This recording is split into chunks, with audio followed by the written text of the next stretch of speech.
This is Coach Mike Tolentino. In Jesus' name, I serve.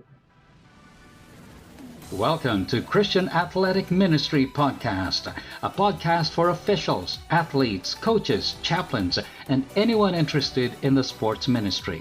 We hope our conversations will inspire you and give a glimpse of how God's people can continue to participate in the sport they love to serve God in the name of Jesus.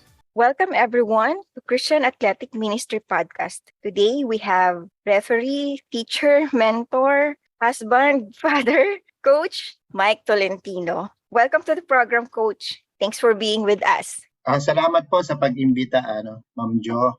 It's an opportunity for me to be here, program or interview. So, salamat. Thank you, Coach. So first up, kamusta ka? How was your pandemic year? Well, of course, I am in a big adjustment approaching 2 years na, no? Yeah. Well, of course, in my field in education, well, it's digital, remote. In the field of sports, as a commissioner or official in basketball, it's not remote, it's suspended. So yun, kumbaga syempre dahil nga walang mga tournaments, really parang limited. So that make us stop dun sa ating usual na ginagawa. Unlike before, side by side, every day, araw-araw, and even on the weekend, we're in demand because we have a lot of tournaments. But now, it's almost zero. Well, zero. On the side of the majority, it's really zero. So yun, ma'am. Okay, Coach. Okay, thank you po. In the beginning, I have mentioned many hats you wear, no? Pero before we go deep into that, can you tell us muna about your childhood po? My childhood. Actually, talagang mahilig ako sa sport. Mahilig ako maglaro. Mahilig maglaro in the sense na palalabas. Kasi kami dun sa may lugar namin sa UP, no? Meron kaming bukid dun. Dun madalas ang namin, play area na. Tapos nag-explore hanggang natuto ako maglaro ng football. Of course, naging standby ako doon sa Sunken Garden in which doon ako talaga natuto mag-soccer. Kasi doon kami nakatira sa UP nung bata pa. Tapos, it was developed and then I became an athlete, in my school. Of course, in a public school, if you're an athlete, you're not an athlete with one event. My teacher says, "Oh, you are a soccer player, di ba? Mukhang mabilis ka tumakbo. Can you join the track and field team?" No? And of course, since that I am so playful or I would want to explore everything. So I've learned to play at least 4 sports during that time. I play volleyball, I play soccer, I run, and then also I play baseball. And eventually, parang there's a point na I stopped playing soccer and then nung mag-graduate ako. And then after that, I just run. Nag-take ako ng Bachelor in Physical Education at the Polytechnic University of the Philippines. So I am not an athlete when I enter PUP. And then when I was a freshman, I dropped by at the gymnasium and I saw athletes were kicking a rattan ball. And it's like, controlling a soccer ball. And I was amazed with the acrobatic moves that these players are doing. So I told the coach, I approached the coach, can I join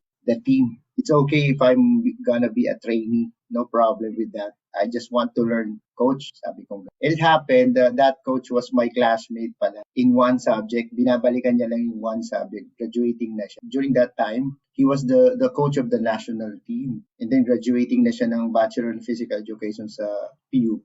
So, in-accept niya ako and then nag-train ako for 1 year. And then, second year, my struggle there is, hindi naman tayo, during that time, we're not well off. Hindi naman tayo hindi naman mayaman eh. Hindi ba kami actually struggle nga yung finances namin because of yung tatay ko nagkasakit. Tapos yung nanay ko lang ang nag-work. Tapos sabi ko, I promised myself that I'm going to help my mother dun sa expenses. Kasi syempre gastos pa rin yun eh. Though mababa naman yung bayad dun sa PUP. Pero sabi ko tulungan ko yung mother. Napaginalaan niya ako ng nanay ko kasi gabi na ako umuwi. Well, because galing ako sa training, di ba? Magko-commute ka, no? Sumasabit ka lang sa jeep. And then, after that, nung biglang nagulat yung nanay ko, parang nagbago yung niya, na nung pinapapirmahan ko na sa kanya yung scholarship form. Tapos sabi niya, ano to? Scholarship form po. Yan po yung ginagabilaw po ako lagi ng kuwe.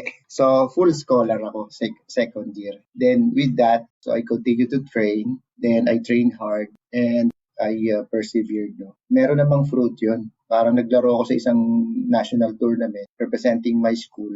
Tapos I was selected in the national sepak takraw, but not in some other sports. And after that, when I became a national athlete while studying, there were again struggles on my part because you have to choose. Kasi yung coach na nagturo sa akin, umalis siya sa national teams. He was replaced, pero nagko-coach na lang siya sa college dun sa aming university. So I was a varsity then and at the same time national. And then, iba yung approach ng isang coach. He asked me, mamili ka, pag-aaral o paglalaro. Of course, sinabi ko kay coach directly. Sabi ko, coach, wala namang problema sa mag-aaral na lang po. Sabi ko sa kanya. So, hindi ko pinili na siya. In other words, natanggal ako. Tinanggal ako kasi because, kasi it requires twice a day training, morning and afternoon.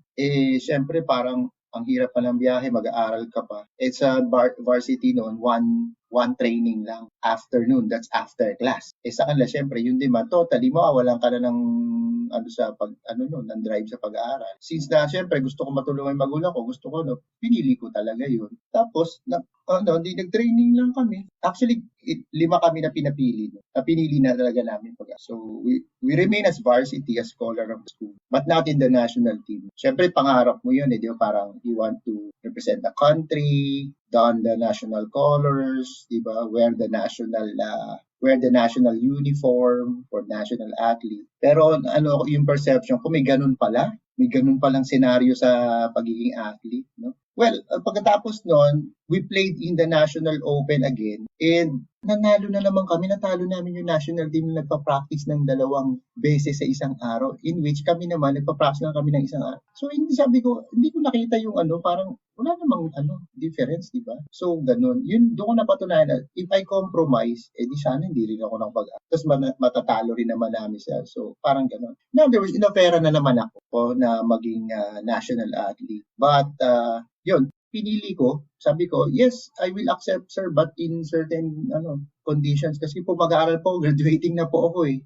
And then also, I was offered to be an enlisted personnel in the Navy. Siyempre, kung pera lang ang pag-uusapan, may pera ka nun eh, kasi magkakatrabaho ka agad. But since that I am a graduating student, I chose to finish schooling. Sabi ko, dating. Tapos yun nga, nagte-training ako sa national team. Tapos nagkaroon na naman ng problema, umalis na naman ako. Tapos nung nagkaroon na ako ng trabaho, kasi I graduated 1989 eh. I was 19 nung nag-graduate ako. Talagang binilisan ko nung pag-aaral nun eh. So tapos nung after that, way back 1991, 1992, na-opera na naman ako to train. Pero wala na yung drive. Parang ang ko is to focus on my career. Actually, at the age of 16, nag-start na ako mag-referee because I was mentored by an international referee. He was my teacher in my course subject at PU. So my exposure was we're doing the scrimmages in the varsity at the age of 17. No? Maganda yung foundation na nilay niya sa akin noon. Pero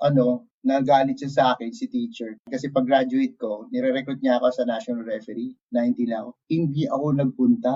Nag-concentrate ako sa pagtuturo. 6 years na wala ako. Tapos after 6 years, so 89, I was 19. So 26, after 6 years, nag-training ako doon sa isang national basketball referee program sa Rizal Memorial, sa BAP pa noon. Siya yung commissioner ng BAP noon. Nakita niya ako, pinagpapagalitan ako. Well, in other words, nag-training ako. Nag-training ako for a year. Tapos dahil marami akong gustong gawin, at the same time, nag-training ako sa national referee in basketball and as a national umpire in badminton. Pinagsabay ko. Pareho kong kinuha exam sa isang araw. Yung isa, fitness test for national referee sa basketball. Yung isa naman, written exam sa badminton. Praise God, nakuha ko pareho. Sabi ko, ang galing. Sabi ko gano'n. Pero Christian na ako noon kasi nung 1989 October na-accept ko. Okay po, coach. Ang unang naturuan ko na school, Christian. So yun. Oh, okay. So yun nga po yung gusto kong itanong sa inyo.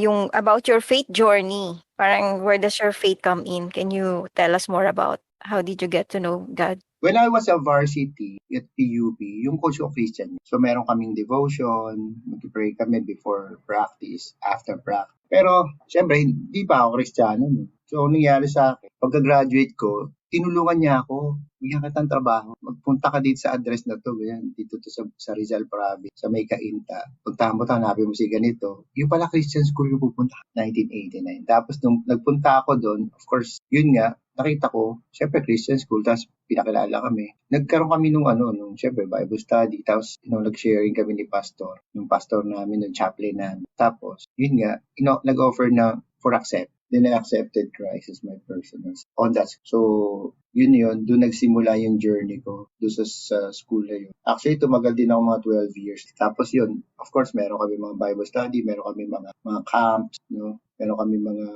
Bible basketball, everything. Pero doon sa school na yun, I was a jack of all trade. Ang daming kong kinoach. 6 na event yata. Kulang magkahiwa-hiwala yung katawan ko. Pero yung school kasi maliit, so hindi siya potential basketball school. Rate of population, syempre hindi pa tatangkad yung Nag-concentrate ako sa badminton, hindi rin sepak takraw. So yung badminton team, because of training, regular training, nakapunta yung mga bata sa palarong pam. Tapos yung iba sa akin naging player na UAAP, yung mga ganun. So yun yung naging nun. And of course, ang nakakatuwa naman dun, yung team na yun, hindi ko makakalimutan yun. Kasi yung team na yun, talagang maganda yung foundation nun pagdating sa Christian faith. Kasi yun nga, may devotion, merong prayer. So, yun nga, ginawa ko yung ginagawa sa akin noon, tapos dyan, na ginamit yung team na yun para ma-reach out yung ng mga athlete. Yun. Kaya hanggang mula doon sa training hanggang sa laro, and that make that team distinct dun sa kanilang na hindi lang sila naglalaro,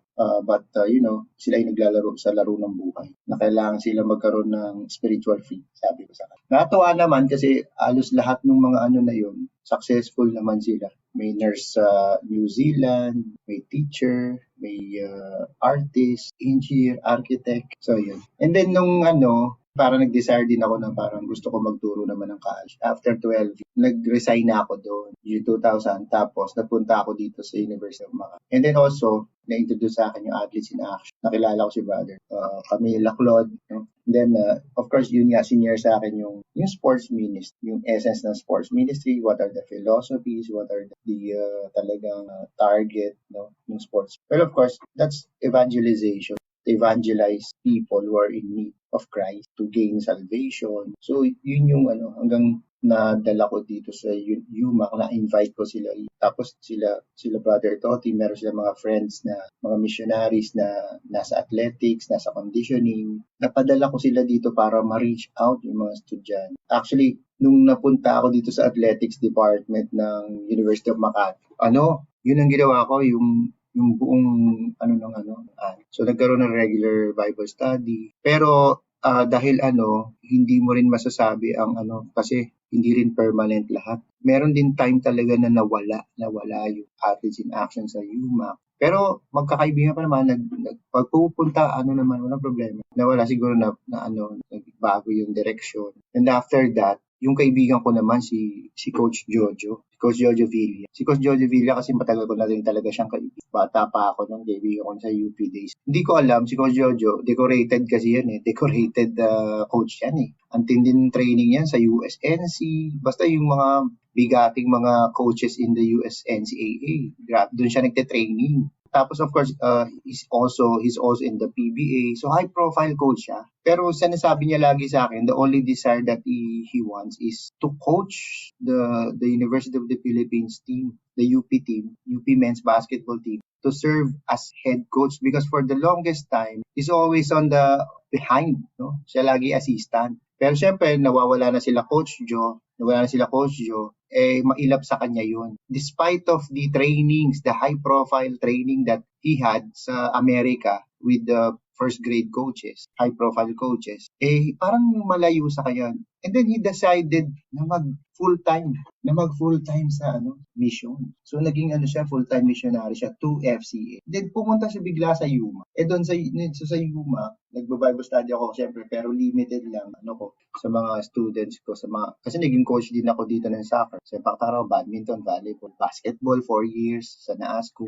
Pumasok pa naman sa champion. Tapos nagulat ako si Coach Jojo, pupunta rin nagtanong siya sa akin. Pero bago siya magtanong, sinabi niya sa akin, sa totoo lang, nag-full-time na ako. Ha? Sabi ko, gano'n, nagulat ako. Nag-full-time na ako sa ministry. Tapos yun nga, sabi ko, syempre, nagulat ako, pero sabihin ko, praise God. Kasi hindi mo sabi, bakit? Diba? parang ang galing-galing mong coach, tapos di ba? Siyempre may pagka-worldly yung kung sasabihin mo sa kanya. So parang ganun. Natuwa naman ako, sabi ko talaga, imposible na parang iiwan mo lahat. So in other words, sabi niya sa akin, gusto ko maging sports chaplain nyo. Tapos ako yung assistant director nun sa UMA. Ako rin yung head ng training and linkage. Sabi ko, sure, Coach Joe. We have a population of 300. Sabi nga yung mga yung tinatawag na, yung field, napakalaki, pero the workers are few. Nakalagay naman sa Bible yun diba? In other words, pinakilala ko siya doon sa direct. And then, he was accepted. Then, yun nga, tinuloy niya. Tuloy-tuloy si Coach Joe. So, in other words, well, to saturate yung mga bata, yun ang nangyari. Nagdala siya ng mga taga-GCF na young people para tulungan siya to in sharing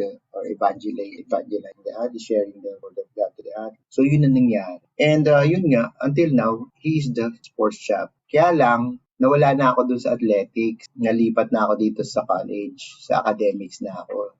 Napunta ako sa College of Human Kinetics. And I was appointed as dean. So doon, assistant director ako for 7 years. Ngayon, nandito ako. I am approaching my 5th year here as dean of the college. So yun yung nangyari sa akin. Pero bata pa lang ako, talaga gusto ko na maging. Hindi yung maging milyonaryo. Hindi Parang yung teacher sa akin, it's not I teach to live and not live to teach. Parang gano'n. So, advocacy nga. So, yun. Hanggang ngayon, yun yung nangyayari. Andito si Coach Yo. Actually, Coach, when I first met you, naramdaman ko agad na yung heart mo nasa teaching. So, naramdaman ko agad sa yun. Yun naman talaga yung aura na pinipresent mo to everybody, I guess. Kasi first time pa lang kitang na-meet, yun na agad yung nakuha ko sa kayo. I'm interested to know pala, Coach, in terms of basketball ba, parang ang nagets ko sa story mo is na-introduce ka first sa officiating ng basketball, parang ganun. Were you ever a basketball player, or? No, I'm not. Actually, sa history ko, sa paglalaro ng basketball, siguro, bilang nabilihan ko sa daliri ko kung ilang beses ako nakapaglaro ng liga. Tapos, hindi talaga. So, because it's a part of our course sa PUP noon. Syempre yun, parang napamahal sa akin yung skill. So, pinag-aralan ko. Kaya nga yun, bata pa lang talaga ako, natuto ako ng skill na yun. Hanggang, yun nga, nung nagalit nga sa akin yung hindi kasi ako nag-report kasi gusto syempre. Tapos nung after 6 years, pagkatapos nun, nag-training ako, no? So way back to 1996. So actually kabatch ko si Anthony Sulit. Training kami 6 months yun. Kasi national referee course yun, nag-graduate kami. After that, nung nag-graduate kami, because of work, hindi rin ako pero naging national referee na ako. Tapos hindi yung porke nakagraduate ka, may papabayaan kang isang baka pabayaan ko yung trabaho ko kasi teacher din ako nung syempre ako. Tapos mag-focus na ako sa pagkita ng pera, parang ganun. Hindi rin. I still coach during that time. And yun nga, pero I still referee. And yung turning point noon is nung 2003. Actually, my struggle also, I became a candidate for so many times bilang mapadala as candidate for international referee course. Kaya tataka ako, parang nasisipa ako,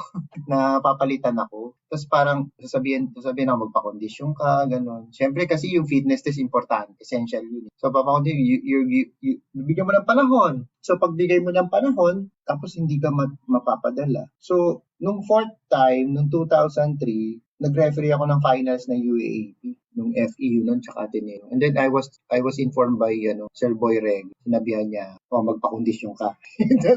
The same naman, kasi sa December, kukuha ka na exam. Kasi natapos yung UAAP, October natatapos ang UAAP, yung men's basketball, yung season. So October tapos siya. Ibig sabihin, meron ako November, parang last week ng October yun, November, December. So pa-condition talaga ako. Pero, tinanong din ako ng Secretary General namin noon. Sabi, pupunta ka sa may problema tayo, may pera ka ba? Nagulat na naman ako, another challenge na naman to. Sabi ko, sir, wala akong pera, pero meron po akong skill. Ang pinapangako ko po, ipapasa ko talaga yung test. Sinabi ko. Tapos, parang naano sa akin, nasabi, Lord, di po ako nakakasakay sa aeroplano. Sabi nga, hindi ako nakakasigurado dito. So, baka mamaya, hindi na naman to. So, in a simple thought, naiisip mo, ano ba to? Parang nasasayang lahat yung pinaghirapan ko. Totoo ba to? So in other words, nakapag-exam ako. So yun, napasa ko naman yung fitness test, pati yung practical, written exam. So in other words, 2003, I became an international referee. Well, sabi ko, finally, yun. Tapos, during that time, nagsisimula na yung problema sa basketball sa Pilipinas. Nagsisimula na yung problema. Well, of course, this is the National Federation in struggle. Of course, I have to stick. A lot of people are asking me, lumipat ka na dito. Wala nang tatagal yan. Sabi ko, kasi ganun tayo, syempre, yung hawakan ko doon yung submission ko doon sa organization, sa leaders, hindi hindi ka dapat persuaded. So of course you include prayer, kung paano ka mag-decide. So in other words, ganun nga, I stick on the association, of course, submit to the leader. Pero eventually napalitan. But still, hindi pa rin ako kagad lumipat. And I decided 2000. So in other words, naging inactive ako. Yung stint ko as international referee, medyo nawala ako sa limelight. Pero hindi yun naging source ng discouragement sa akin kasi una, syempre nandito tayo sa field of teaching, marami pa rin tayong ginagawa. Ibig sabihin, marami pa rin tayong avenue to do our mission. So yun nga, nag-concentrate ako doon. Siyempre, nag-concentrate ako sa missionary work, yung volunteer missionary ako. So, hindi naman full-time role. Pag tinawag lang, gano'n, baka pwede ka rito. So, may time nga doon, nag-referee ako sa may Malay, Aklan. Umakit kami ng bundok ni Claude. Magre-referee daw kami. Sabi ko, ka na magdala ng uniform, basta magre-referee tayo. Umakit kami ng bundok. Yung bundok may court sa gitna. May court sa gitna. Tapos in other words, nag-referee na kami. Nung nag-referee na kami ngayon, nag-referee na ako. Umulan. Kasi siya humihigop siya ng ulan Maganda yung maganda yung vegetation Umulan. Naglalaro ngayon yung mga players. Sabi ko, Claude, tigil muna natin yung laro. Kasi umuulan, baka madisgrasya yung mga players. Hindi, tuloy yan. In other words, nag-referee kami kahit umuulan, nakita yung mga players lumilipad. Doon sila nakatira sa bundok, sa residence, nakita ko yung court, draft. At syempre, not the usual basketball court, nandun ka sa bundok, di ba? Well, natuwa naman ako, para ako nag-referee ng soccer game. Kasi pag soccer game di ba, basa ka, okay ka lang referee. Basketball na, soccer referee ka. So, na-appreciate yung sabi ko. So, yun. And then, nagkaroon din ako ng struggle sa FEDER. Well, to be honest, parang ayaw nila akong payagan mag-take renewal. No? That's reality sa akin.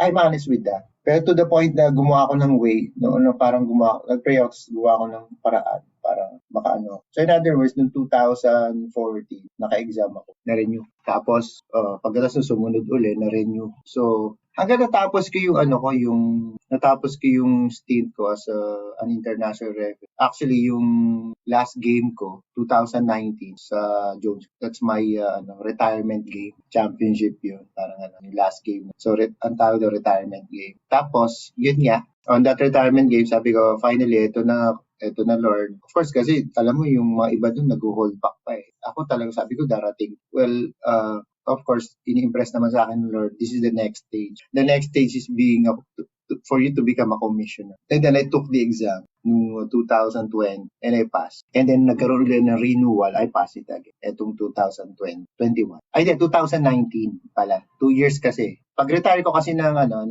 FIBA referee, may exam. Sa retire ka na, so eligible ka na maging. So, yun. Tapos, 2019,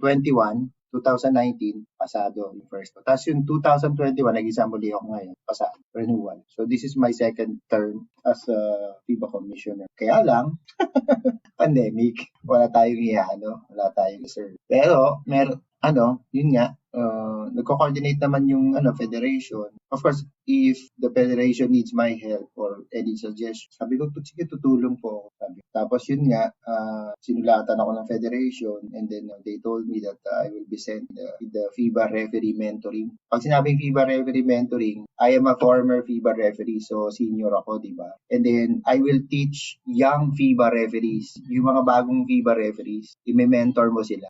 Pipili ka lang ng 8. Is that a new program from FIBA? Yes, this is a new program. Actually, I attended also way back 2016.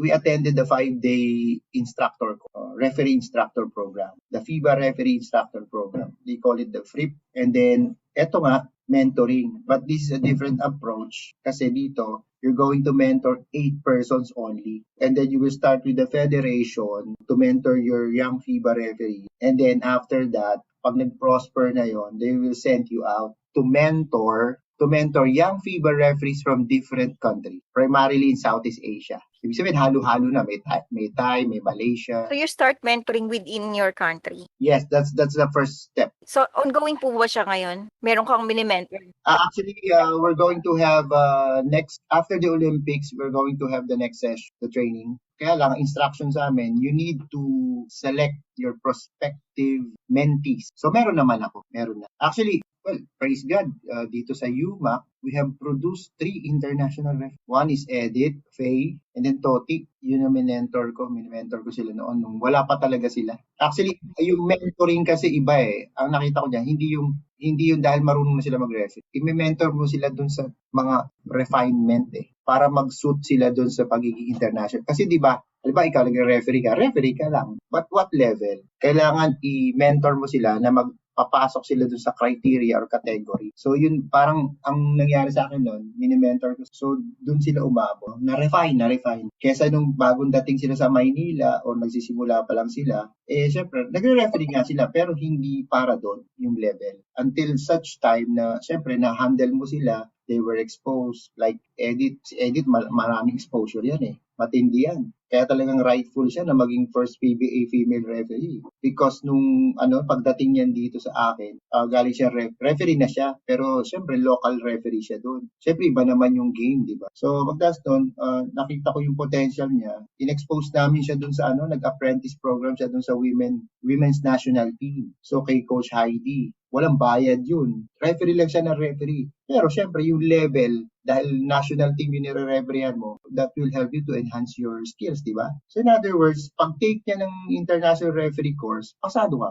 Actually, she got her first nomination eh. Hindi lang siya natuloy. Actually, medyo nag-cause ng frustration sa kanya. Nung sinulatan siya ng FIBA to be a referee in the World University Games in Russia. Kaya lang, may problema ang basketball natin, hindi siya natuloy. So, yun. So, yun yung mga, pero sinabi ko sa kanya, hindi ka dyan mag-stop. Just a first test. Hindi ka dyan mag-stop. Parang testing lang yan. Kasi masyado kagad high profile, di ba? And therefore, na-offeran siya pinadala namin siya, habang nag-aaral siya rito sa UMAC, pinadala namin siya sa on-the-job training, sa ABL. Kasi yung basketball, nagsisimula pa lang yun. May kaibigan kasi yung, yung professor ko dito sa UMAC, na yung president namin, tinanong niya ako, sino ba ang pwede natin pagpadala dyan sa ABL para mag-OJT ng 2 months sa Malaysia at Thailand. Tinuro ko si Edith. So, 2 months siya doon. OJT niya yon. And eventually, nakilala siya doon. Tapos, naging referee supervisor siya. Actually, supervisor ko siya nung nagre-referee ako. Baligtad. No? Siya yung nag-hold ng meeting para doon sa mga pre-game conference, post-game conference. Nice. So, yung gano'n. Tapos yun, sunod-sunod, tapos na-offeran siya ng PBA. And then, nagpaalam siya sa akin, Coach, may offer sa akin sa PBA. Papayag ka po ba? Siyempre, papayag ako. Ang tanong dyan, magdi-decide ka ba pumunta ron? Kasi hindi kita pipigilan dyan. No? Ikaw yan. Pero ganito yan, you have to test the waters. Kung pwede ka dyan, go. Kung hindi na pa pwede, bitaw. So in other words, kasi may conflict din sa interest niya as FIBA referee. So siya yung, by the record, siya talaga yung una. So tapos nun, umalis siya. Actually, ang record na sinet niya noon, nung bago pa rin siya sa PBA, nung laban ng Meralco noon, tsaka Hinebra, sa best of 7, 3 game doon siyang pumito, siyang nag-referee. So yun na lang set niyang record. So yung first step niya, unang apak niya sa loob ng PBA, nasa finals kagad siya. Wow, grabe. Grabe yung niya, kasi talagang na-lay yung foundation. Nakaka-bless yung life mo, Coach, kasi parang all along, yung focus mo nasa teaching. Parang side hustle somehow, yung officiating. Pero hindi ka lang kumbaga parang nag-excel dun sa field na where you want to be at, sa teaching, which is teaching. Hindi ka lang dun nag-excel, kundi nag-excel ka rin sa officiating, di ba? Tapos talagang lahat ng level, nag-excel ka. Sa first level, nag-excel. Second level, nag-excel. Third level, nag-excel. Tapos ngayon, nasa parang mentor. Grabe na siya. And the 3 guys that you mentioned, si Faye, si Edith, at saka si Toti, are proof na you're meant to be a mentor talaga. Nakakabilib na. Ang dami mo nang nabigay din sa kanilang exposure, di ba? Ngayon, my question is, Ano ang requirement para maging mentee mo? Kailangan ba nasa SBP sila? Not necessarily. Kailangan ba 10 years na silang nag-officiate? So ano yung mga requirements? Actually, my only requirement is to have a good character. Good character. Kailangan receptive ka. Kasi dito, here in UMAC, we have the cadet referee program. Yung mga college students dito, yung mga bata na estudyante namin, after taking the course, dapat may sustainability and continuity. So, meron kaming session sa kanila for the cadet referee program. So, yun yung ano. And nakikita ko, meron naman silang interest, no, enthusiasm. Tapos nakikita ko silang potential. So, yun. Hindi naman sila SBT. But eventually, pag nag-excel sila, sabihin ko, mag-member kayo. Actually, pinapropose ko yan sa federation to have the cadet referee program. Pero kung hindi kaya, of course, it's continuous naman here at the University of Makati. Because that's our part of our program. We have also the cadet coaching program. Kasi it goes side by side in a basketball game, di ba? Or in a sport, di ba? There's the technical and the coaching, no? Ngayon, meron din ako na-produce na mga hindi, kasi siguro hindi sila abot sa pagiging international. Meron mga national referee na nag-referee sa UAAP, yan. Nakatuwa. Tapos, yun nga. And then, meron naging international table official. Hindi man sila naging international, pero ITO sila. So, yun. Kasi iba rin eh. Tsaka sabi ko nga sa kanila, we should understand the stages in life. That this thing that you're doing right now is not permanent. Okay. Definitely, God will put you in another position. Okay. And that is a sort of promotion. So, parang gano'n. Katulad ko ako, parang gusto ko maging teacher. Pero una, gusto ko maging athlete. Tapos, gusto ko maging teacher. Pag naging teacher ka, hindi ka habang boy magiging teacher pala. May plano sa iyo yung Diyos eh. So, naging director ako. Assistant director. And then, hindi pa rin pala tapos. Hindi ka pala magiging assistant. Magiging man on top ka pala. So, diba? Magiging dean ka. And then, naging referee ako. Simple lang gusto ko maging international referee. So, yun. Tapos, after that, may panibagong I became a commissioner. And then, eto nga, merong mentoring program. Ang dami Ang daming mangyayari na hindi mo alam. Well, of course, I'm just waiting kung saan gagamitin ito ng Diyos para sa. Actually, nakakatuwa na marinig na meron palang career path yung pagiging referee. Kasi akala ko noon, as I am hearing sa iba, pag nag-retire ka na as referee, tapos na. Pero meron pa palang mga ibang avenues that you can go. Yeah, kasi na-expose ka. Kasi one example, ito, Coach Mark Solano. Coach Mark Solano is not a referee. But he passed the technical delegate exam. A technical delegate requires familiarity in the rules and operation of an international game. Remember, international game. So, siya yung FIBA technical delegate natin. Minus the physicality siguro. Yes. He's a coach, yes, 3x3, and then he's a nursing graduate. He's not even a bachelor in physical education or sports graduate. Pero siguro yun ang way ng Lord sa kanya because God knows his heart. His heart on the sport, his heart on the program. Ayun nga, sabi ko nga, ako, ang sinasabi ko sa mga estudyante, kasi yun ang principle ko. When you're in the sport, you don't serve the people in the sport. You serve the sport, no? Kasi pag sineserve mo yung people around dun sa sport, magkakaproblema ka. So, in everything, pag pinagsama-sama mo to, when you serve the sport, you should know or you should understand that you're also serving God because you serve the sport. And then also, we have different paths. Okay, we have referees who, just like Bong, he reached the highest. That's his path. I reached this. This is my path. This is the God's plan for everyone or for everybody. Kanya-kanya, hindi lahat tayo sabay-sabay tayo nandun. Di ba? Iba-iba. And of course, God is working on that because meron siyang purpose kung bakit ka doon niya nilalagay. Well, of course, if isang doon yung i-challenge doon sa atin yung pride na pwede mo kasi sabihin, galing ko mo lang rin, ba't di ako makarating doon? Feeling ko galing ko kaya ko makarating doon, ba't di ako makarating? So, nagde-develop yun ng ibang character sa'yo. Pero, di ba, minsan yung demotion, it's a sort of positioning, di ba? Positioning for a possible promotion in a different way. Di ba? Hindi lahat mapupunta doon, di ba? True. So yun. Balikan ko yung cadet referee program. Kailangan ba enrolled ka sa UMAC or anybody interested? Actually, the cadet referee program here is, kaya sila naging part kasi nga enrolled. Oh, Students sila. And then after, we're using yung spare time para maturuan. Well, yun nga, it requires, interest, character, para matuto ka doon. Kasi syempre, kami rin, hindi naman kami naniningil doon, wala naman bayad yun. It's a sort of voluntary act. oh. So hindi required dadaanan ng student, those who are interested lang. Hindi, those who are interested. Alam mo bakit naman kasi naging interested sila? Meron kasing evidence. Just like one, I will cite. Edita Boticario, in the history of UAAP, she was the first deputy commissioner sa record. In the history of UAAP, Faye Veras was the first to referee a men's game, okay? After 82 season. Walang babae na nag-referee ng men's game. Hindi siya nag-referee ng isa, nagkasunod-sunod yun. Okay? So, ibig sabihin possible, di ba? And also, there are people, sabi ko kay Edith, sinabi niya sa akin, there are people who are questioning my position as deputy commissioner because, because of my age. Pagdating sa mga bagay na ganyan, high-level competition, sino yung inano dyan? Kailangan matured. Matured saan? Yung itsura, di ba? Tagal sa ano. Parang it's impossible na you will become a deputy commissioner to run the tournament, no? Sa edad mo yan, 32. And the gender also, I guess. Yes, kasi first female that's after 82 years Nung 82nd year nagkaroon sila ng ganon. Actually, they were featured in the news. That's why after UEAP, they have a lot of interviews Karoon sila ng mga interviews sunod Nagsasabi nga, sir, may interview ako sa CNN, may interview ako sa ganito. Nice, So, nice. Napakaganda ng resume. Yun yung nag-promote sa kanila.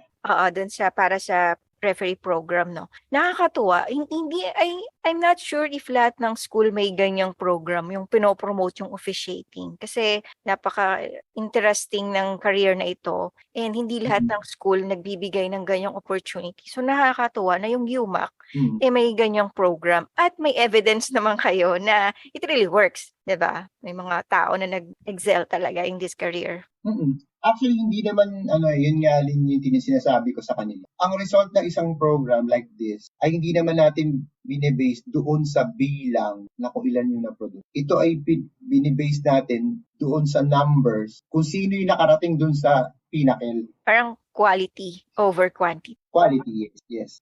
Pero if a lot of people or persons want to engage on this, why not? Kasi ako rin, inisip ko rin to because I'm observing yung mga federation. Kasi in Australia, they have the cadet referee. In England, in New Zealand, they have. As well as the other European countries. That's why when you look at the credentials or yung mga FIBA referee natin ngayon na nandun sa world, lahat yun doon nagsimula. Because meron silang tinatawag na grass. Kasi sa atin, di ba, wala tayong grassroots Baligtad dito root grass. Di ba dito ang akala nila, ang pag-referee, mag-start ka na matanda ka. Kasi kailangan na mature. After your playing career, parang ganon, mostly, di ba? Oo, ganon. Next engagement, di ba? Pero hindi.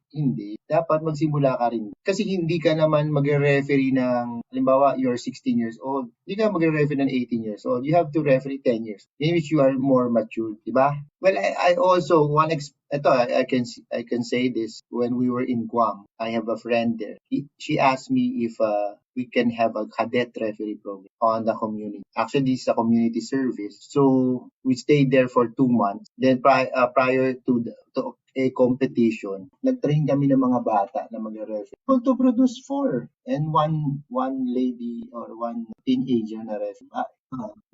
Natutuwa ako sa program nyo, Coach, kasi I think it's more systematic. Tama ba ako? So nakakatuwa, and I sana wish ko every group would have something like that na may system siya. Parang ganun. Do you think it's possible for a group to have something like It's possible. Actually, we have a menu for that. Well, we just need to, explore it. And then, take the risk. Kasi ngayon medyo syempre, sa isang, hindi hindi tayo mag-aanong oras dyan Pero, actually, that is the foundation. If we want to produce another world-class referee, world-class batch of referee, na makagawa tayo na marami, dapat gano'n. Kasi yun parang sa athlete din. Diba? Pag athlete, Di ba, syempre, hindi ka na magtuturo ng matanda eh. Tuturo kang bata. Foundational kasi, syempre, tuturuan mo ng form, positioning, hindi naman kagad mag-shoot ng basketball yan eh.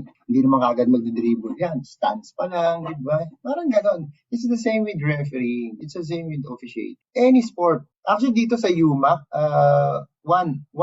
hindi lang basketball We have also produced the youngest FIFA, that's football. FIFA referee. Alam mo kung ano siya? Nung athlete siya dito, alam mo kung ano siya? Track and field player. Basically, mabilis siyang tumakbo. Pero tinuruan ko siya, dahil estudyante ko siya doon sa soccer officiating, tinuruan ko siya mag-referee ng soccer. And eventually, then may height siya, mabilis tumakbo, papapasa yung fitness test, mahirap yung fitness test sa football Nandun siya, nag-qualify siya doon sa National Federation. And also, at present, we have 2 candidates as badminton international umpire. Babae. Kasi hindi lang naman kasi dito ang program namin, hindi lang pang basket. Kung saan pwede sila mag-excel na sport, by our guidance, pwede. And these are young students who are officiating UAAP game, NCAA game.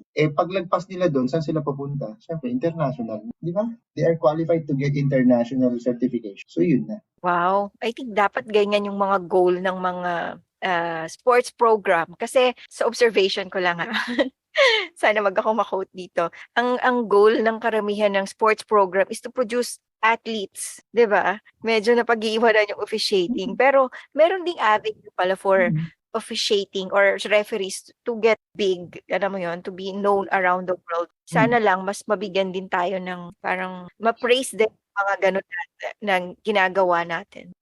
Well, totoo yan. Pero ibig sabihin, hindi ka natin ma-avoid na yung that a referee or a technical official is an official who always stays behind the curve. Hindi sila visible. No? It's always the players. But, with the foundation na ililay mo sa kanila as a technical official, malaking tulong yun sa kanila para mag-excel in different level. Kasi di ba, maraming level di ba? Maraming level So, yun yung mga yun, katulad doon. Tsaka may foresight ka dapat. Kung ako mini-mentor kita, may foresight ako sa iyo. Sabihin ko sa iyo, by this time you need to be here. What is your age now? 'Di ba? Alam mo 'yun? Dapat nandito ka. Yan ang foresight In which doon niya i-workout. I-workout niya. Diba ganun? Kaya yun yung isang part nung sa mentoring. Although may struggle talaga sa mentoring. Tsaka hindi ko alam kasi ako, basta yun lang pumapasok sa heart ko. Kasi parang sa tingin ko, sa system, yun ang kulang. Have you heard about mentoring? Lahat naman refereeing Oo, kaya nakakatawa na may ganyan pala ang FIBA. Oo, actually ngayon lang in-introduce. Just this year po. Just this year. Actually, we have a meeting, nagkaroon kami ng orientation ng June. Siyempre, European time, gabi kami natapos. Tapos, etong July, magkakaroon ulit kami ng, after, August after Olympic, magkakaroon kami uli and then tuloy-tuloy na yun. So that's the structure of the program. Simple. Yung magme-menti ka ng, meron kang menti na 8, then you will lay the foundation on them, turuan mo sila, matagal na panahon, then observe the results kung paano sila nag-i-improve, paano sila nagpo-progress. Dito sa mentoring, isang dito, quality nung mentor. You must have a good communication. Importante yan. Wala naman kayong coach quota. Like, dapat meron kayong ma-produce na international out of 4 international referees. Wala naman. Wala naman. Pero kasi ngayon, yung program ng FIBA ngayon na gano'n, is referee na sila ng FIBA. Pero bago. Okay. Yung mga kapapasa lang. Kasi sa FIBA, gano'n din, may level din. Meron kaming white, black, green, and black. No? And then elite. So, paano ang goal mo doon? Mapapunta mo sila sa elite. Yun yan.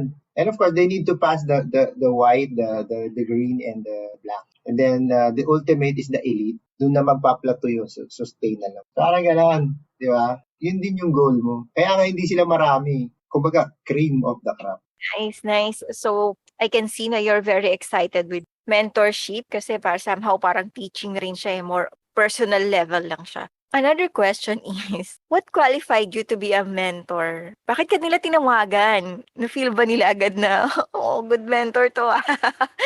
Or do you have to apply or do you approach? Well, basically siguro ano ba to? Siyempre, una indicators teacher ka. And then, I don't know if there were news na channel to them na these are my product. Parang gano'n. Ito yung mga napoproduce. And then, of course, in our meeting, I used to propose program. So, ganun. Kasi they're asking for suggestions. Eh. Well, of course, magsasubmit ako ng suggestions sa federation. Then, so, siguro yun yung isa mga sa indicators. Di ba? Ilan kayo, coach, since bagong program siya? Ilan kayo? Lahat ba ng country meron or represented? Yes, lahat ng actually, nag-start siya sa Europe. Eh. Oh, Nag-experiment sila sa Europe. Yung mga world-class referees nila, may mini-mentor sila ng mga ano doon sa bansa. Tapos, kasi may ano sila, may phases. First phase yata sa Europe. Next phase na sila dito sa Asia. So, parang ganon. So, kaya, well, I'm looking forward on that, no? I'm looking forward on that. Siyempre, ang goal ko doon, yung una, hindi naman kagad yung gusto ko yung lumabas ako para maturuan ko yung mga ibang foreigner Ito muna. Kasi ito yung magre-represent ng country natin Tsaka international referee. And then, put them in a good stature, di ba? Wala sa isip ko muna yon. Siguro pag the right time will come, lalabas na ako. Sila naman magsasabi nun. Kung pwede ka nang pumunta sa to mentor another batch of international referees. Pero ang talagang objective nun, sa federation nyo muna. Doon kayo mag-start. Yan yung piloting. And then, nakikita ko na kung sino. May nakikita na ako. wow. Thank you. Well, in all aspects, in all aspects yun. Hindi lang sa rules, conditioning, everything, no? Yung posture, importante yun. Hindi lang yung knowledge sa rules. Kasi malawak yun Pag nag-mentor ka, ang galing nga sa rules, pagdating naman doon sa gitna ng court, di kompleto, di ba? Kompleto. So, yun. Any last words, lalo na dun sa mga nag-i-start pa lang, whether it's officiating in any sports or coaching or in life, in sa teaching nyo, meron ba kayong maia-advise? Ako, ang ma-advise ko, of course, you need to strive hard, you need to work hard, and make each day a master. Kumbaga yung araw na spend mo rito, halimbawa magja-jogging ako, this run or this training will be a master kasi ibibigay ko yung best ko. So it's always treating that as a master because yun nga, tayo rin kasi masterpiece din tayo. Kinrate tayo ng Diyos, di ba? For a purpose, hindi naman tayo parang kinrate lang tayo, design tayo sa mundo, di ba?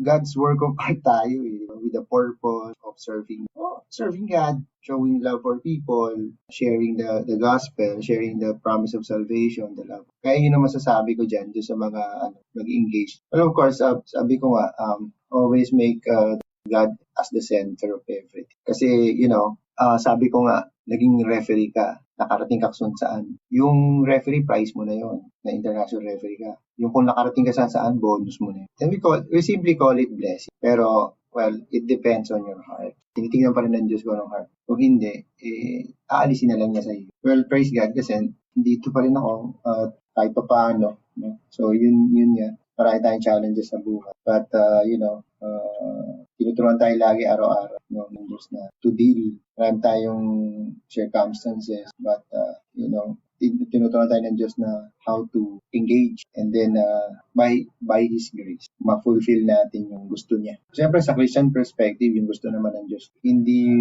yung gusto mo lang. Kasi pag gusto mo, ayaw ng Diyos, hindi yan. Baka kailangan mag-submit mo na sa Kanya. Diba? Agree. Thank you very much, Coach. Last question na talaga to. When you reflect on your life, what is the first thing that come to mind?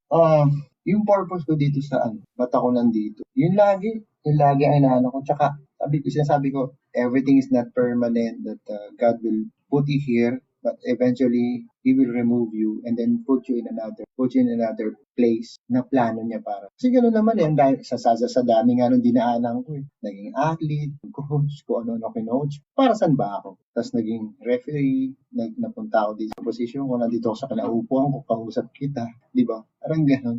Para saan ba ako? Ibig sabihin, yun talaga siguro yung placement. Kasi, biblical naman yan si God naman ang nag-i-install Si God naman ang nag-i-install. Siya rin nag-aalis, di ba? Siya ang nag-i-install ng position. Siya rin nag-aalis ng position. Yes. Siya rin nagpo-promote. Yes. Amen. Sabi sa Bible, you give and take away. So, yes. So thank you very much. Yes. Thank you very much, Coach. And thank you for listening. Salamat po. God bless po. Thank you, Coach. Bye. Salamat po.